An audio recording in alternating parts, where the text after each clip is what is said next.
క్లోరినేషన్కి సంబంధించి ఒక కిట్ వచ్చింది. ఆ కిట్ ద్వారా క్లోరినేషన్ ఎట్లా ఉన్నది, నీటిలలో క్రిములు కీటకాల యొక్క శాతం ఎంత ఉన్నది, ఆ నీరు శుభ్రంగా అవుతుందా లేదా అనేది పరీక్షించాలి. తర్వాత వర్షపు నీటి సరఫరా ఉన్న భవనాలను గుర్తించి వాటిని వెంటనే ఆ నీటిని తొలగించాలి. తర్వాత సరస్సులు మరియు చెరువులు ఉంటాయి కదా, సరస్సులు చెరువులు వాటిని పునరుద్ధరించాలంటే బురద మట్టి అవన్నీ కూడా వర్షపు నీటి ద్వారా వస్తే వాటిని ఊళ్ళందరూ శ్రమదానం చేసి వాటిని తొలగించుకోవాలి.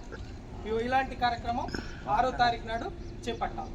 తర్వాత 7వ తారీఖు నాడు కాలువలు నీరు నిల్వ ఉన్నటువంటి ప్రాంతాలకు సంబంధించి అన్ని వర్షపు నీటి కాలువలను శుభ్రం చేయాలా. తర్వాత నీరు నిల్వ ఉండేటువంటి ప్రాంతాలను పూడ్చాలా.